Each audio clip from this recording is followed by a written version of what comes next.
So in today's tutorial, I'm going to show you how to take a drawing from your sketchbook and convert it into a more highly realized sketch for concept art, for something that you might want to show to a client. Anyway, the first thing we're going to do is open up Photoshop, and I'm going to be going into a folder that I already have selected here. It's called Character Design from Scans, and what they are is a bunch of pages that I scanned from one of my sketchbooks. We're going to select this drawing here. It's called CA08. CA is for Concept Art, and what we have here is a very simple drawing of a character. And what I'm going to be doing is showing you in a few short steps how we can take this sketch and convert it to something that you might want to show to a client if you're working on game design or some animation concepts or book concepts or whatever. Anyway, so we have our drawing open. I'm just going to enlarge it a little bit. And you can see what we have here. In fact, I'll go even further. You can see it's a very rough sketch. It's not hasn't even been cleaned up yet, and we're going to leave it in this state because we're not really concerned with having a highly polished, finished piece of art. What we want here is just to show something very spontaneous and well designed. Anyway, so here we have our black and white pencil sketch, and the first thing I'm going to do is convert it to a more brownish color. The end effect, what we're trying to achieve here is to have sort of like a sanguine chalk drawing on charcoal paper, the kind of thing that you might have done in figure drawing when you were a student or when you were an earlier student. So first thing I'm going to do is duplicate the background layer. And I always duplicate the background layer because I like to have the original art still within the files in case I ever need to go back to it. Usually you don't, but just for safety's sake, I like to have it. Anyway, so we have the background copy here in our layers palette. So I'm going to go into image, and I'm going to go to adjust, and the first thing I'm going to do is go into color balance. All right, so we have a dialog box here, and it has three sliders going from cyan to red, magenta to green, yellow to blue, and we also have down here in the bottom some boxes say shadows, midtones, and highlights. Midtones are the default that Photoshop has for this. And we have the preserve luminosity box checked. So we're going to leave that checked, and what we're going to do is we're also going to ignore highlights because you're going to see in a few minutes that what tends to happen is when we start playing with these sliders, it's going to change the color of the gray lines. So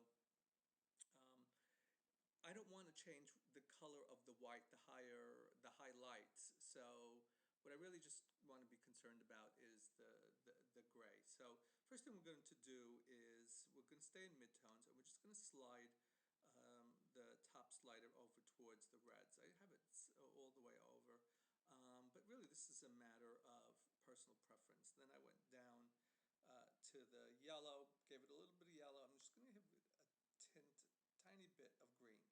Now I'm going to go into the shadows option, and we're going to do the same thing. I'm not going to go all the way over with the red because I don't want it to be too red. So we'll go about a little beyond the midway point, a little bit more in the yellow, some green, maybe just a teeny bit more red, and I'm going to click OK. And you could see in a very short period of time we've managed to convert our pencil drawing into what looks like a reasonable facsimile of a red sanguine chalk. The next thing we're going to do is we're going to create a blank layer. So I have my empty layer here, and what I'm trying to do now is I'm going to try and create something that's going to resemble charcoal paper. I'm going to just shut this layer off for now.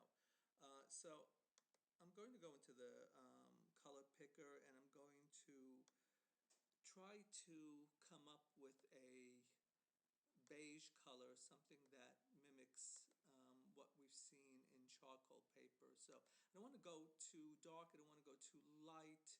Um, it could always be changed later on, but for the purposes of this tutorial, I'm going to select this beige color here, and I'm going to go over to the paint bucket tool, and we're just going to fill this layer completely with that color.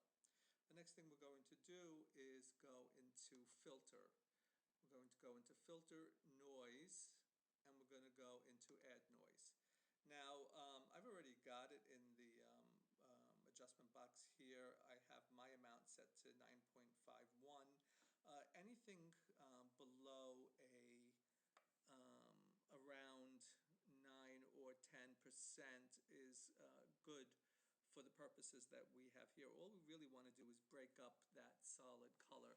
So you'll notice also in the distribution box I have Gaussian check, not uniform, and I've also got the monochromatic option selected.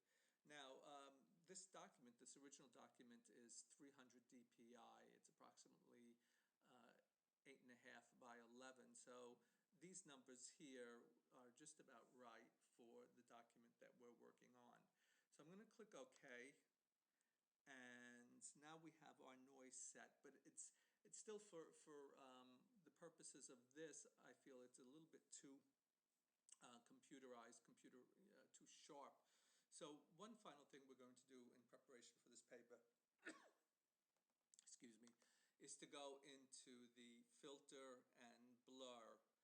And the next thing we're going to do is go into the Gaussian blur.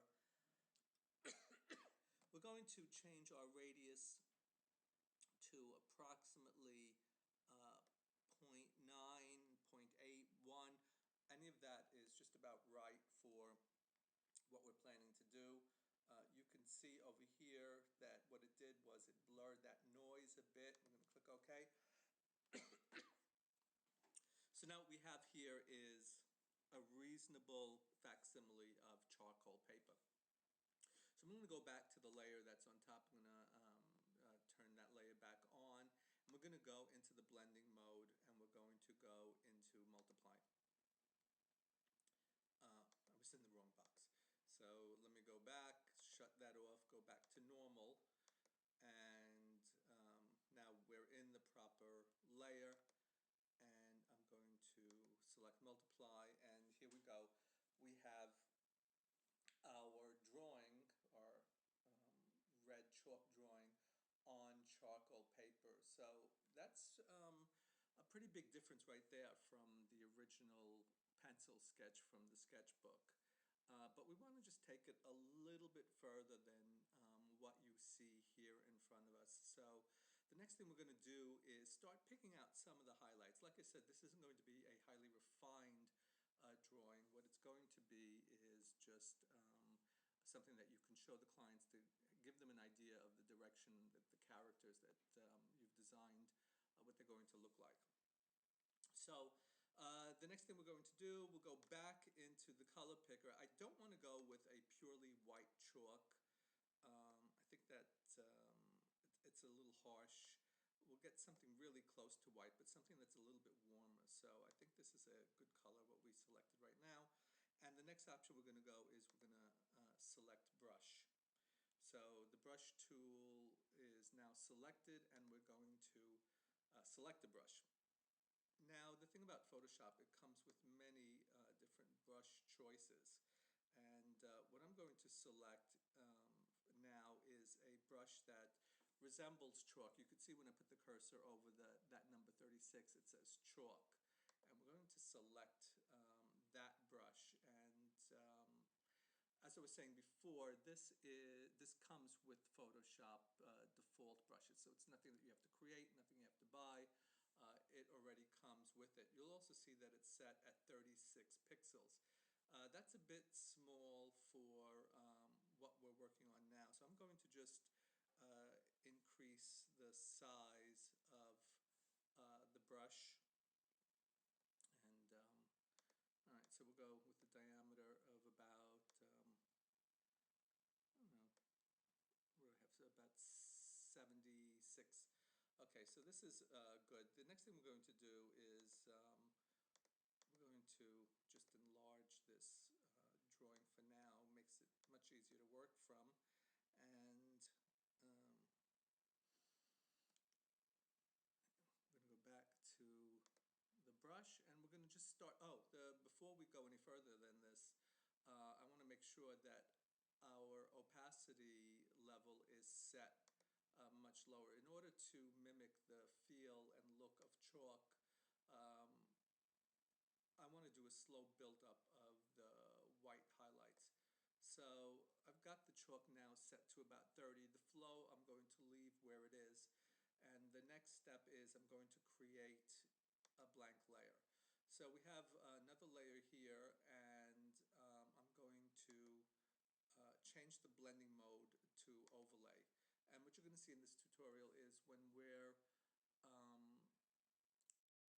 creating layers that have a lighter color, and we want to create the effect of a lighter color, you want to keep your blending mode to overlay. And when you want to use darker or more intense colors, you would put your blending mode to multiply. So as I was saying, we have the overlay selected, we have our brush, it's at 30% opacity. So now I'm just going to start picking out some areas on the drawing that I want to pop a bit. You could see I'm not trying to color in this drawing like you would a coloring book. I'm just trying to very roughly lay in some highlights so that the drawing itself begins to take on a more three-dimensional look to it. And you can see as I go over and over with the chalk, it becomes more intense, the white. Like I said, I'm not concerned with staying in the lines. What I'm concerned with is just building form. And right now, like I said, it's I'm just trying to pop some of the areas that are closer to the eye. And we're going to create another layer after this that will be that will concern itself more with light. So I'm just going to continue. You can see I'm moving pretty fast.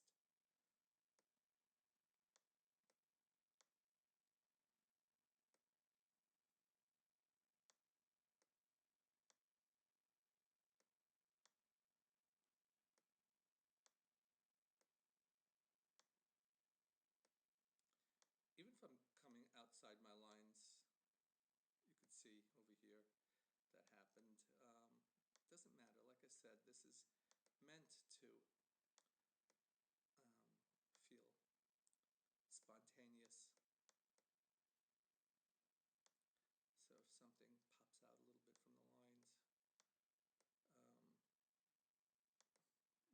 we're not going to worry about it too much.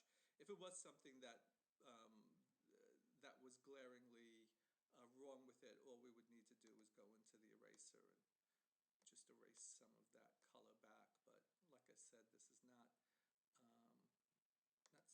I'm too worried about with a drawing like this. So as you can see, this is the first layer, and I began to pop some white. I'm going to create another layer now, and it's basically another layer, empty layer, and I'm going to go once again to overlay. And I'm not going to change the color of the chalk. What I'm doing is I'm building up another highlight layer. This time I'm more concerned with light and where the light is hitting our subject. And so what I'm going to do is, I figure it's going to be here towards the front and in this right-hand side. And like I said, it's not going to be scientific. Um, I just trying to lead the viewer's eyes um, to the parts of the drawing that I feel are important um, for the viewer. So you can see here that I've begun to build up some areas much more intense with the highlights.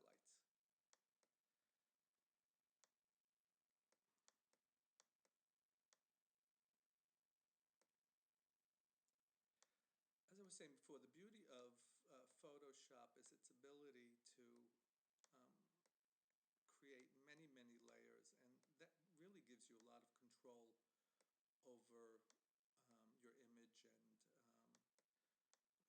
also gives you control over whether, if you make mistakes, um, it's so easy to just go back and change the mistakes you've created. So um,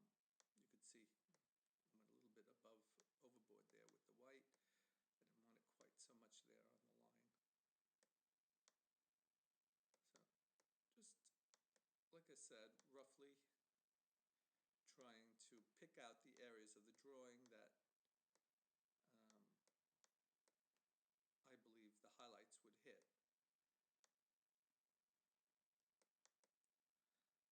I'm going to just see what the drawing is beginning to look like. You can see it's already looking pretty good. The dimensions are, it's looking very three-dimensional. The next thing I'm going to do is, I just want to put a little bit more information. Like I said, this is not going to be a finished illustration. It's just meant to show some information to the client. So another thing that's important for this character would be the color of his hair. So in keeping with the original ideas behind this character, he has red hair. So what I'm going to do is I'm going to create another blank layer, and I'm going to go back to overlay. So that layer is overlay, and I'm going to select reasonable red for the character's hair, and once again using the same chalk, the same brush, I'm going to just quickly pop a little color into the character's hair. As I was saying before, we don't want to saturate this drawing with a lot of color. What we're just trying to do is put some visual information so that the client has an idea of where you're going with your character.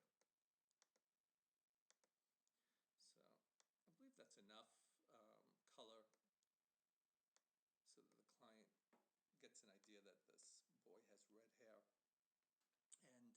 And I'm going to put another piece of information in on this drawing, and what I want to do is he's looking very white, and I don't want him to look quite so dead, and I don't want to start overcoloring this drawing. So what I'm going to do is I'm going to create another layer, and once again I'm going to go into the overlay for its blending mode, and I'm just going to put a little blush in on the flesh.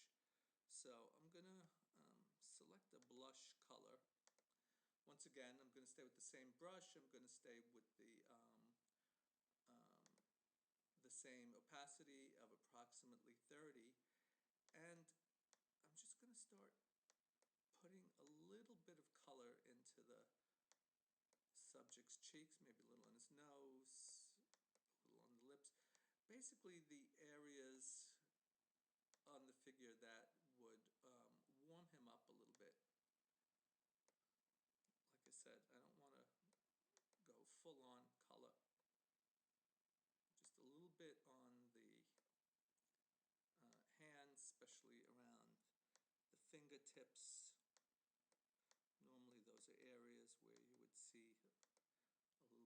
this color, and I think that's enough for the flesh. Like I said, it's just to give it a little bit of life.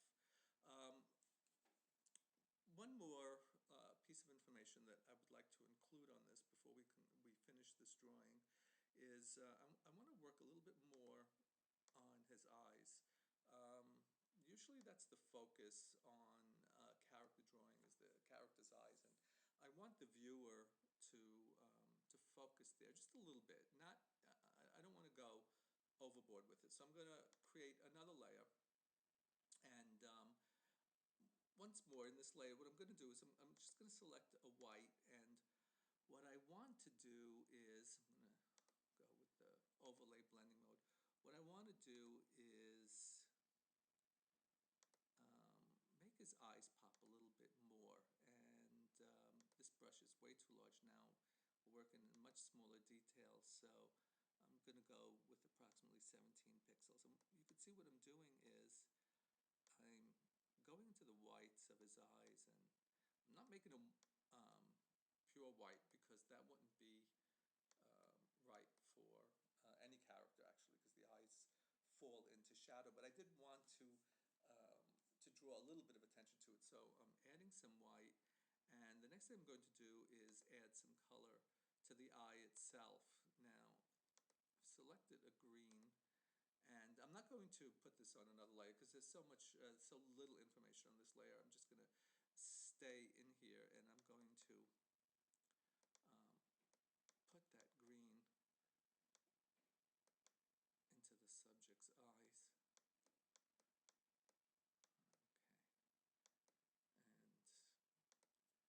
and I believe we're pretty much finished with our character, and so that's it. I hope you enjoyed this tutorial, and I hope to create another one soon.